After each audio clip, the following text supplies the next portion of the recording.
السلام علیکم۔ New York سے تازہ ترین عالمی خبروں اور تجزیوں کے ساتھ جہانگیر خٹک آپ کی خدمت میں حاضر ہے۔ ناظرین، آج یہاں بدھ کی رات اور مارچ کی 4 تاریخ، جبکہ پاکستان میں جمعرات کی صبح اور مارچ کی 5 تاریخ ہے۔ ناظرین، ایران، اسرائیل اور امریکہ کے درمیان جاری جنگ کو اب 5واں دن شروع ہو چکا ہے،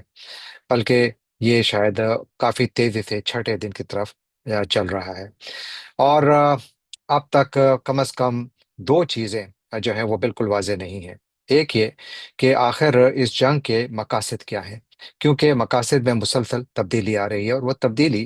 امریکہ اور اسرائیلی قیادت کی جانب سے آ رہی ہے، جو کہ اپنا بیانیہ مسلسل بدل رہے ہیں۔ یعنی بات ایران کے نیوکلیئر پروگرام سے شروع ہوئی، اس کے بعد پھر دہشت گردی سے شروع ہوئی، اور اس کے بعد پھر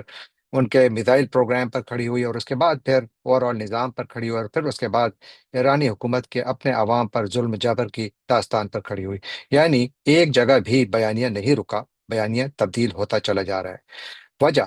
کیونکہ دنیا بھر میں یہی سوال اٹھایا جا رہا ہے کہ آخر اتنی بڑی فوج کشی کی ضرورت کیا تھی، کیوں اس کی ضرورت پڑی؟ کیونکہ امریکہ کے ایوانوں میں، اسپیشلی امریکی کانگریس میں، جو حزب اختلاف کے جو پارٹی ہے، ڈیموکریٹک پارٹی، ان کے جو لیڈران ہیں، ان کا کہنا ہے کہ اب تک ٹرمپ انتظامیہ کے جو اعلیٰ ترین اہلکار ان کے سامنے پیش ہوئے ہیں، وہاں پر وہ اب تک ان کو سیٹسفیکٹری جواب نہیں دے پائے کہ آخر اس جنگ کی وجہ کیا ہے۔ لیکن اس کا تعلق امریکہ اور اسرائیل کی سیاست سے ہے، اور اس کا اثر ظاہر ہے پوری دنیا پر ہو رہا ہے۔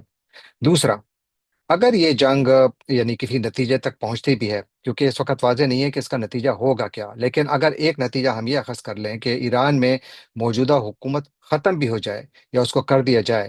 تو اس کے باوجود یہ نہیں معلوم کہ ایران میں موجودہ نظام کی جگہ کون سا نظام لے گا، اور یہ کہ کیا باہر سے لایا ہوا کوئی بھی نظام یا باہر سے امپورٹ کیا ہوا کوئی بھی لیڈر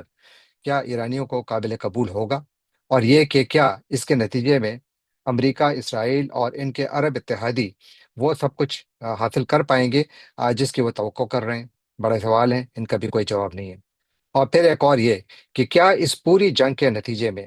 یہ خطہ ایک دائمی امن کا گہوارہ بن پائے گا، یا یہ مستقل میدان جنگ رہے گا؟ یہ بھی ایک بہت بڑا سوال ہے، اور اس کا فی الحال کوئی جواب نہیں ہے۔ جہاں اس جنگ کی سمت اور نتائج ایک بہت بڑا معمہ بنے ہوئے ہیں،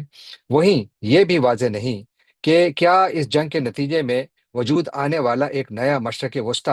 کیسا ہوگا، اس کے بارے میں بھی کسی کو نہیں معلوم، اور اس کے عالمی سیاسی اور معاشی نظام پر کس قسم کے اثرات ہوں گے، اور یہ کہ اس نئے مشرق وسطی میں پاکستان جیسے ممالک کی کیا حیثیت ہوگی، اور یہ ان کی وہاں پر کیا جگہ ہوگی، یہ بھی نہیں معلوم، کیونکہ یہ نیا مشرق وسطی بنیادی طور پر بموں، طاقت اور میزائلز کی طاقت سے وجود میں آ رہا ہے، اور یہ بھی واضح نہیں کہ یہ وجود میں آئے گا بھی کہ نہیں، کیونکہ جنگ کے واضح جو نتائج ہیں وہ ابھی تک سامنے نہیں آئے۔ یاد رکھیے کہ بڑے پیمانے پر لوگوں کو قتل کرنے سے یا کارپٹ بامبنگ کے ذریعے آپ یقیناً ایک حکومت کو بھی گرا سکتے ہیں، سب کچھ کر سکتے ہیں، لیکن وہاں پر ایک نیا نظام لانا، وہاں پر نیا نظام کھڑا کرنا، یہ وہ سیاسی تجربہ ہے جو گزشتہ کئی دہائیوں میں تقریباً ہر جگہ ناکام ہوا ہے۔ بات کریں ویتنام کی، وہاں پر کمیونسٹ کے خلاف جنگ لڑی گئی، وہاں پر ہزاروں کی تعداد میں امریکی اور فرینچ جو ان کے سولجرز تھے، ان کے سپاہی تھے، انہوں نے اپنی جانیں گنوائی، لیکن آج بھی اس ویتنام میں ایک کمیونسٹ حکومت ہے، وہ کمیونسٹ حکومت جس کے ساتھ امریکہ کا بہت بڑا تجارتی تعلق بھی ہے۔ تو یوں یعنی آپ سب کچھ کر لیں تو آپ اس کے نتائج کو مکمل طور پر کنٹرول نہیں کر سکتے، اور یہی وہ سوالات ہیں جن کا جواب نہ تو ڈونلڈ ٹرمپ کے پاس ہے، نہ بنجامن نیتن یاہو کے پاس ہے، اور نہ عرب حکمرانوں کے پاس ہے، یا ان کے پاکستان جیسے ممالک میں موجود کٹ پتلیوں کے پاس۔ حقیقت اور سچائی یہی رہے گی جو آج امریکہ کے وزیر دفاع یا وزیر جنگ پیٹ ہیگسیت نے بیان کی۔ ان کا کہنا تھا کہ امریکہ اور اسرائیل ایران پر اسی طرح آگ اور موت برساتے رہیں گے، اور وہ آگ اور موت برسا رہے ہیں۔ اس جنگ کو شروع ہوئے 5 دن ہو گئے، اور نتیجہ سب کے سامنے ہے: بمباری، خطرناک بمباری، اور ایران کی جانب سے اسرائیل اور خطے کے دوسرے ممالک پر حملے۔ اور جوں جوں ان حملوں میں اضافہ ہو رہا ہے، جوں جوں اس جنگ میں وسعت آ رہی ہے، تو امریکہ اس خطے سے اپنا سفارتی عملہ بھی نکال رہا ہے۔ آج امریکہ نے اعلان کیا کہ وہ 4 مزید ممالک سے اپنے سفارتی عملے کو یا نکال رہا ہے مکمل طور پر، یا ان کی تعداد میں کمی کر رہا ہے، جن میں پاکستان، سائپرس، عمان اور سعودی عرب شامل ہیں۔ پاکستان کے حوالے سے اسٹیٹ ڈپارٹمنٹ کا کہنا ہے کہ اس نے کراچی اور لاہور میں جو ان کا عملہ ہے، اور نان ایسینشل عملہ جسے آپ کہہ سکتے ہیں، ان کو اور ان کے خاندانوں کو واپس بلا لیا فوری طور پر، لیکن اسلام آباد میں جو ایمبیسی ہے اطلاع ہے یہ ہے کہ اس نے دوبارہ اپنا کام شروع کر دیا ہے، اور ساتھ ہی عالمی سطح پر تھوڑی بہت سفارتی ہل جل بھی شروع ہو چکی ہے، کیونکہ آج چین نے اعلان کیا ہے کہ وہ اپنا ایک خصوصی ایلچی مشرق وسطیٰ بھیج رہا ہے، جو کہ یہاں پر جنگ بندی کے لیے کام کرے گا۔ کیا چین یہاں پر اس میں کامیاب ہو پائے گا، یا کیا چین کا اس وقت وہاں پر کوئی کردار بھی ہے؟ مجھے تو فی الحال نظر نہیں آ رہا، کیونکہ اس وقت تمام فیصلے طاقت اور بم کے ذریعے ہو رہے ہیں۔ وہاں پر سفارتکاری کی کوئی جگہ مجھے نظر نہیں آ رہی، بلکہ وہاں پر تو نئی نئی افواج آ رہی ہیں اس خطے میں، کیونکہ برطانیہ، فرانس، گریس، یہ وہ ممالک ہیں کہ جنہوں نے کہا ہے کہ ہم اپنے ایڈیشنل فورسز جو ہیں وہ یہاں لا رہے ہیں، تاکہ ہمارے یہاں پر جو شہری ہیں ان کا دفاع کیا جا سکے۔ تو ان کے دفاع کے نام پر اب فرانس اپنی ایئر کرافٹ کیریئر بھیج رہا ہے، اور اسی طرح برطانیہ اور یونان بھی اپنے کچھ ایسٹس اس خطے میں لا رہے ہیں۔ تو گویا یہاں پر جو انٹرنیشنل فورسز ہیں ان کا اجتماع بھی بننا شروع ہو گیا ہے، جبکہ امریکہ کے اندر بھی ایک کافی بڑی تحریک چل رہی ہے، کیونکہ امریکہ میں اس جنگ کے حوالے سے بہت گہری تقسیم ہے۔ یعنی ڈیموکریٹس جو ہیں وہ اس کی بہت زیادہ مخالفت کر رہے ہیں، بلکہ ریپبلکن پارٹی کے اندر بھی کچھ آوازیں ایسی اٹھ رہی ہیں جو کہ اس جنگ کی مخالفت کر رہی ہیں۔ لیکن جب بات فیصلے کی آئے تو یہاں پر فیصلہ سیاسی بنیادوں پر ہو رہا ہے، پارٹی لائنز پر ہو رہا ہے، جس کا مظاہرہ آج امریکی سینٹ میں دیکھا گیا، جب وہاں پر ایک لیجسلیشن لائی گئی، جس کا مقصد تھا کہ صدر ڈونلڈ ٹرمپ کو ایران پر مزید بمباری سے روکا جائے، ان سے یہ جو فیصلے کی اہلیت ہے وہ واپس لے لی جائے۔ لیکن اس کوشش کو ریپبلکنز نے ناکام بنا دیا، اور پارٹی لائنز پر وہاں پر جب ووٹنگ ہوئی تو ریپبلکنز نے وہاں پر میجورٹی کے ساتھ اپنا فیصلہ دے دیا۔ 53 ووٹ اس کے حق میں آئے، اور 47 ووٹ اس کی مخالفت میں آئے، گویا 47 ہی ڈیموکریٹس کی سیٹیں ہیں۔ تو پارٹی لائنز پر فیصلہ ہوا۔ اس پوری موو کا مقصد بھی یہی تھا، کیونکہ یہاں امریکی کانگریس کے اکثریت جو اراکین کانگریس ہیں ان کا خیال ہے کہ ڈونلڈ ٹرمپ نے جو یہ جنگ چھیڑی ہے اس کے لیے انہوں نے امریکی کانگریس سے اجازت نہیں لی۔ امریکی آئین کے مطابق صدر کو یہ ضروری ہوتا ہے کہ وہ باقاعدہ کانگریس سے اجازت لیں اگر وہ کسی بھی ملک کے خلاف اعلان جنگ کر رہے ہیں، کیونکہ اس میں فائنل ڈیسیجن جو ہے وہ ہمیشہ کانگریس دیتی ہے۔ لیکن یہاں پر ایسا نہیں ہوا، لیکن چونکہ وہاں پر اب ریپبلکنس کی میجورٹی ہے، تو آج دیکھیں کہ وہ رزلٹ آپ کے سامنے ہے۔ اب جو جو یہ جنگ آگے بڑھ رہی ہے، اگر ایک طرف امریکہ بہت زیادہ بم برسا رہا ہے ایران پر، اور ساتھ اسرائیل بھی بہت زیادہ بامبنگ کر رہا ہے، تو ساتھ ہی آوازیں یہ بھی اٹھ رہی ہیں کہ اگر آپ نے ایران میں رجیم چینج لانی ہے تو اس کے لیے تو آپ کو ٹروپس آن گراؤنڈ چاہیے۔ اور آج وائٹ ہاؤس سے یہ کہ جو وہاں پر جو اسپوکس پرسن ہے ان سے پوچھا بھی گیا کہ گراؤنڈ ٹروپس کو تو نہیں بھیجا جا رہا، تو ان کا جواب تھا کہ اس وقت اس پر غور نہیں ہو رہا۔ لیکن بہت سارے ٹرمپ حکومت کے جو اراکین ہیں ان کا کہنا ہے کہ اس بات کو خارج از امکان نہیں قرار دیا جا سکتا، جبکہ جو امریکی وزیر دفاع ہے پیٹ ہیگسیت، انہوں نے کہا ہے کہ امریکہ یہ جنگ بہت طاقت سے جیت رہا ہے، اور یہ کہ آئندہ چند گھنٹوں کے دوران امریکہ اور اسرائیل کا ایران کی فضاؤں پر مکمل کنٹرول ہوگا۔ اور جو اس وقت جس طریقے سے یہاں پر بامبنگ ہو رہی ہے وہ اتنی شدید ہے کہ کہتے ہیں کہ جتنی بھی آج تک ایران کے خلاف کارروائیاں ہوئی ہیں، اتنی شدید بمباری ایران پر کبھی نہیں ہوئی، اور اس کی وجہ سے جو ایران کے پہلے جو رہبر اعلیٰ تھے جن کو شہید کیا گیا، علی خامنئی، ان کا نماز جنازہ ہونا تھا، وہ نماز جنازہ بھی پوسٹ پون کر دیا گیا کیونکہ بمباری اتنی زیادہ انٹینس تھی۔ بمباری صرف ایران کی حد تک نہیں محدود، بلکہ بمباری اب لبنان پر بھی ہو رہی ہے، جہاں پر کہ حزب اللہ نے ایک فرنٹ کھول دیا ہے۔ حزب اللہ اسرائیل پر حملے کر رہا ہے، اور آج بھی انہوں نے اسرائیل پر حملے کیے ہیں ڈرونز اور میزائل اور راکٹس کے ذریعے، لیکن ساتھ اسرائیل نے بھی کافی بڑا جواب دیا ہے، وہاں پر انہوں نے کافی بامبنگ کی ہے۔ اور اسرائیلی فوج کا کہنا ہے کہ اس نے حزب اللہ کے کئی ٹارگٹس کو لبنان میں جو ہے نشانہ بنایا، اور یہ کہ اس نے لبنان کے سرحدی علاقوں کی آبادیوں کو حکم دیا ہے کہ وہ یہ آبادیاں خالی کر دیں، یعنی وہاں پر اب اسرائیل مزید فوج بھی بھیج رہا ہے۔ تو یوں لبنان میں بھی کا جو اسرائیل کی کارروائیاں ہیں ان میں اضافہ ہو رہا ہے، جبکہ ایران بھی جواب دے رہا ہے۔ اور آج تقریباً 24 گھنٹوں کے دوران ایران کی جانب سے بحرین، کویت اور اسرائیل پر بمباری کی گئی، وہاں پر انہوں نے راکٹس اور مختلف قسم کے جو ان کے میزائل اور ڈرونز ہیں ان کے ذریعے حملے کیے گئے، جبکہ ایک بیلسٹک میزائل جو کہ ترکی کی سرحد کی جانب جا رہا تھا، ترکی نے اعلان کیا ہے کہ نیٹو فورسز نے اس کو مار گرایا۔ یعنی ترکی ایک نیٹو کا ممبر ہے، کل بھی میں نے اس کا ذکر کیا تھا کہ ایران نے اب تک اس پر حملہ نہیں کیا۔ بہت سارے لوگوں کا خیال ہے کہ شاید یہ جو بیلسٹک میزائل ہے یہ شاید ترکی پر حملہ آور نہیں ہو رہا تھا، شاید یہ جا رہا تھا سائپرس کی طرف، لیکن یہ بات واضح نہیں ہے۔